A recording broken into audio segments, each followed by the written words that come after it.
Hello everyone, this is Swapnil Kohli. I welcomes you all in my channel. I hope you all are doing good and safe. So today this video is especially for MA 4th SAM English Literature Viva Voice portion, and in this we are going to analyze the Viva sets, Viva Voice practice sets. So let's start. We will about 60 plus questions are there. 60 plus questions are there, but let's see how many we can analyze in this video. And do subscribe for my another videos. A metric food consisting an unstraight syllable followed by a straight syllable is. So what is it? It is, and this question has been asked in that exam also. So the answer is I am. A metric food consisting an unstraight syllable followed by an straight syllable is I am. An iamb or iambus is a metrical food used in various type of poetry. Originally, the term referred to one of the feet of the quantitative meter of classic Greek prosody, a short syllable followed by long syllable. As in delay, the terminology was adopted in the description of an essential syllabic verse in English, where it is referred to a food comprising in unstraight syllable followed by a straight syllable. Friends, this question as it is was asked in NET UGC question year 2004. So I hope you got the point. And but at the time we are reading for exam viva point of view, so examiner can also ask that what is an iamb. So they can also ask what is an iamb. So we have to know that unstraight syllable followed by a straight syllable is iamb. So next, T.S. Eliot. Next question is about T.S. Eliot. About whom did T.S. Eliot write a thought to him was an experience? So about whom he written for the John Donne. T.S. Eliot, in his essay The Metaphysical Poet, praising the quality of John Donne, he wrote a thought to him was an experience. So they can also ask that who wrote for John Donne a thought to him was an experience. So in this case answer will be T.S. Eliot. And also they can ask a thought to him was an experience was written by T.S. Eliot for John Donne in which essay? Name the essay. The answer will be the metaphysical poets. So same question they can ask in 3 or 4 methods. So please keep in mind. What is the third question? Let's move to the third question. Bertolt Brecht's concept of theatre was influenced by. So the concept of theatre was influenced by Erwin Piscator. Erwin Picator. So was a German who Bertolt Brecht was a German poet, playlist and a theatre director. Brecht made equally significant contribution to dramaturgy and theatrical production form in this late 20th. Brecht remained a lifelong committed Marxist who is developing the combined theory of practice of his epic theatre, synthesized and expanded the experiment of Erwin Picator. And so this question is about that. So this question they can ask as it is. There is nothing another to ask that. But what we have to keep that Bertolt Brecht is an German poet. They can also ask name a German poet who was influenced by a Erwin Picator. The answer will be Bertolt Brecht. So fourth question is very important. This is very very important for our every exams which is related to English literature, and this is important for our viva portion, and this is important for our net exam point of view also. And this has been asked in net exam to same as it is to correct sequence, and it was that correct chronologized sequence to keep in chronologized order. The answer first is structuralism, then deconstruction, reader response, new historism. Again repeating, structuralism, deconstruction, reader response, new historism. So as it is we have to keep in mind, and the explanation is given. This is very good explanation, and this we will come to know in depth about them. So structuralism is an intellectual movement that developed in France. Structuralism developed in France in the 1990s and 1950s, 1950s and 1960s in the in which human culture is analyzed semiotically, means system of science. So they can also ask structuralism is a study of, so is the study of system of science. So let's talk about deconstruction. Deconstruction is an approach introduced by French philosopher Jacques Derrida is in of grammatology. Derrida introduced the term deconstruction to describe the manner that understanding language as writing in journal.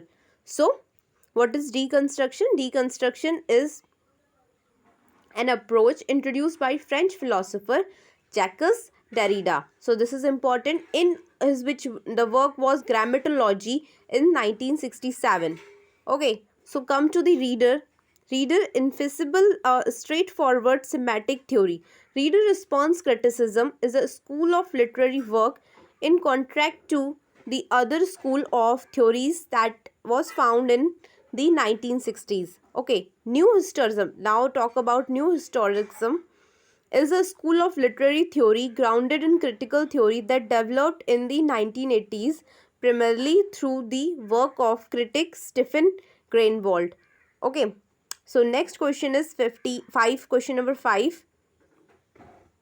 Edmund Burke denounced the French Revolution in. So he's asking about the book name where Edmund Burke denounced the French Revolution. So he denounced the French Revolution in the book C, Reflection. The complete name of book is Reflection on the Revolution in France, and it was published in 1790. It was published in 1790. So let's go depth of it. Edmund Burke was an Anglo-Irish statesman, author, orator, political theorist and philosopher who, after moving to England, served for many years in the House of Commons of Great Britain as a member of the Whig Party. He is mainly remembered for his support of the cause of the American Revolution. For his later opposition to the French Revolution, his book Reflection to the Revolution in France 1790 is one of the best known intellectual attacks against the French Revolution in the 20th century. Is much influenced conservative and classical liberal intellectual who recast Burke's wing argument as critique of communism and social revolutionary program. So this was very important, and the book name is very important, that in which book name Edmund Burke denounced the French Revolution. The book name was Reflection on the Revolution in France. So the answer is Reflection on the Revolution in France. So question 6, fearful cemetery appear in the poem. So this is very famous poem and very important for our exam point of view also. So fearful cemetery appear in the poem. It appear in the Tiger poem, The Tiger. So fearful cemetery is a phrase from William Blake's poem, The Tiger, which opened, Tiger, tiger, burning bright in the forest of the night, what immortal hand or eye could frame the fearful cemetery? Okay. And another poem, Introduction, Chimney Sweeper, London. These poems are also written by William Blake. So question number 7, 4 feet comprising monosyllable trochee dialect and first pawn is often called. So it is called spring rhythm. And friend, who invited the spring rhythm? It is very important, G.M. Hopkins. So they can also ask, spring rhythm is invented by G.M. Hopkins. Spring rhythm, a term invented, this might be term, not thumb. Term invented by G.M. Hopkins to describe his own idiosyncratic poetic meter as a opposed to normal running rhythm, the regular alliteration of stressed and unstressed syllable. It was apparently based partially on Greek and Latin quantitative meter influenced by the rhythms of Welsh poetry and Old Middle English literature alternative verse. It is distinguished by a metrical foot consisting of a varying number of syllables. The line with monosyllable Monosyllable means single syllable. Monosyllable, single syllable. The trachea means a straight followed by a unstraight syllable, and dialect means a straight syllable followed by two unstraight syllable followed by first person. So you, if you will read again, if you will read 2 or 3 times, then you will get to know that what is the point is telling us. So 4 feet comparing a monosyllable, trachea, dialect, and first pair person is often called spring rhythm. Okay, so this hamartia means, this question was asked as it is in the net exam also. What does the hamartia means? So hamartia means that hamartia is a term developed by Aristotle in the work Poetics, and as in third semester we have read about Poetics also. So hamartia means D, error of judgment. And many of people do the hamartia when we judge someone. So I have listened that don't judge a book by its cover. Same, hamartia means error of judgment. Okay, so this is the complete explanation about hamartia. Hamartia is a term developed by Aristotle in his work Poetics. The term can simply be seen as character flaw or error. In Greek dramaturgy, hamartia is tragic flaw for the protagonist in given tragedy. The word hamartia is rooted in the notion of missing the mark. The covers a broad spectrum that include ancient and mistake as well as work doing, error or sin. So I hope you got what is hamartia. In Nicomachean Ethics, hamartia is described as Aristotle as one of 3 kind of injuries that person can commit against another person. Means what we are doing, error in the judgment of another person. So what, this is a injury committed to the another person. Hamartia is an injury committed in ignorance when the person affect or the results are not what the against suppose they were. Okay, so in Pride and Prejudice, Lydia and Wickham eloped to. So what they eloped to? They eloped to see Grinta Green. Friend, this question are pick up from all the MA syllabus. So this is the Viva set. In Viva also, when the examiner will come, he can ask anything from our exam. So I have tried to make easy for all of us, because I have to also give the that Viva. So let's see what happened. In Pride and Prejudice, Lydia and Wickham eloped to. So they eloped to Grinta Green. Pride and Prejudice is a novel by Jane Austen and published in 1813. Lydia Bennet is the youngest Bennet sister. She is gossipy, immature, and self-involved. Unlike Elizabeth, Lydia flings herself headlong to the romance and end up running off with the Wickham to Granta Green. Okay. Question number 10. John Locke essay concerning human understanding is about. Friend, this question was asked as it is in net. Actually, I have solved all the PYQ of net, so I know which question has been asked in net also. So this question, John Locke's essay concerning human understanding is about. So this is about nature of the human mind. So this question is about nature of the human mind. Answer is B. An essay concerning human understanding is one of the John Locke's 2 most famous work, the other being his second treatise to civil government. This is also very famous and very important for every competition exam. Treatise on civil government. They can ask that also, treatise on civil government is written by. The answer will be John Locke. Okay.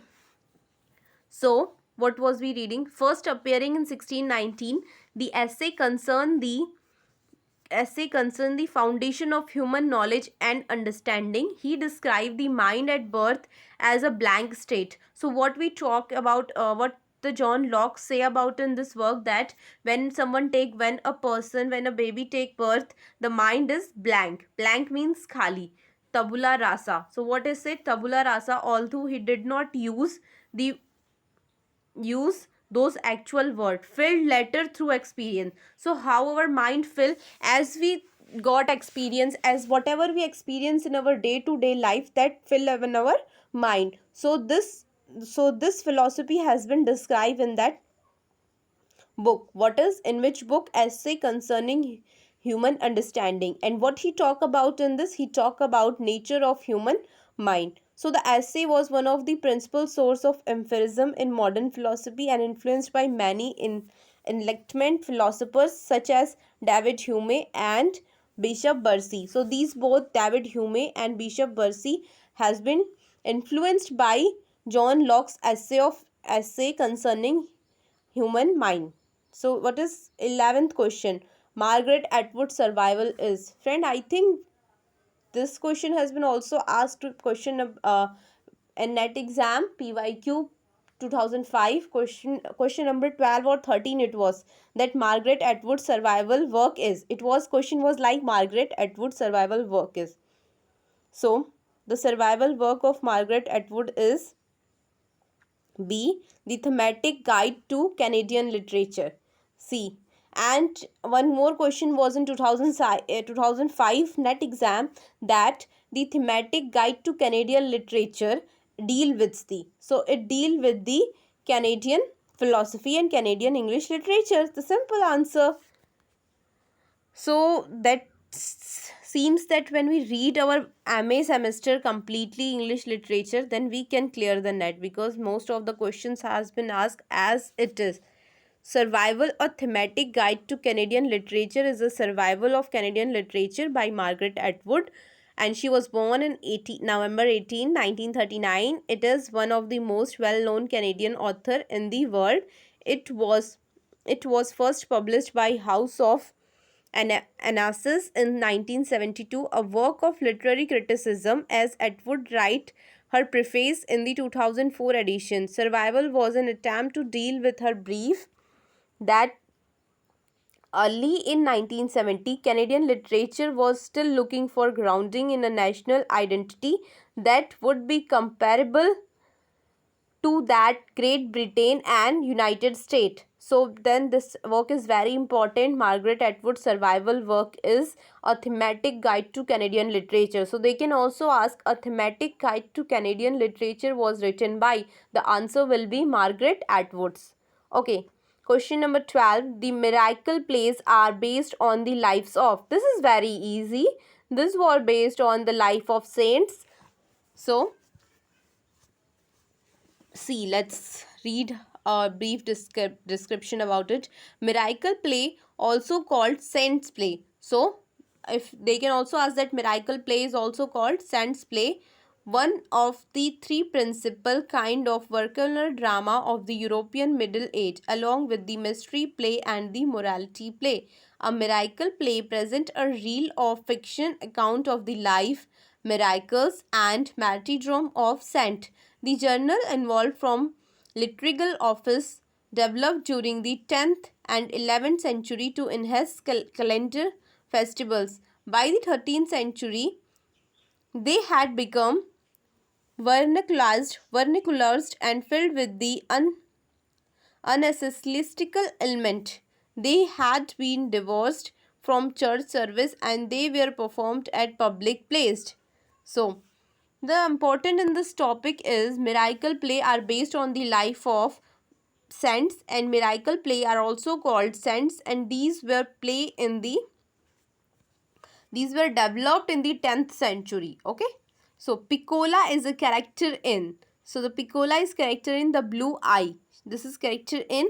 The correct answer is A. The Blue Eye. 1970 is the first novel by Toni Morrison, and the Toni Morrison is very important for our net point of view. The story is about a year. It is life of young black girl in Lorraine, Ohio, named Piccola. Okay. It take place against the backdrop of Americans Midwest as well as the year following the Great Depression. The Blue Eye is told the prescriptive of Claudia McTeer as child and an adult, as we all form a third person omniscient viewpoint. Okay, so the topic we have to learn that The Blue Eye is first novel by Toni Morrison. It was published in 1917 and Piccola is the main character in this book. So, question number 14. The Restoration comedy marked the restoration of. So, it marked the restoration of human rights. The correct answer is D. So let's get depth into it. The Restoration comedy is the name given to English comedies, which English comedies written and performed in the Restoration period. And Restoration period, friend, they can also ask what was the time period of Restoration period. So it was 1660 to 1700. Do not forget 1660 to 1700. After public stage performance, he had been banned for 18 years by the Puritan regime. The reopening of the theatre in 1660 signaled a rebirth of English drama. What would emerge from this period would be one of the greatest epochs to history of the English theatre. Through it would be completely unlike the Jacobean and Elizabeth drama which had preceded it. Restoration comedy marked the restoration of human rights. So what does it mark? It marked the restoration of human right. I think the video is going too long. Next video I will upload by tomorrow. Please do subscribe my channel, and if you guys want PDF, you can ask me in the comment box. I will share my Telegram channel link. Thank you so much.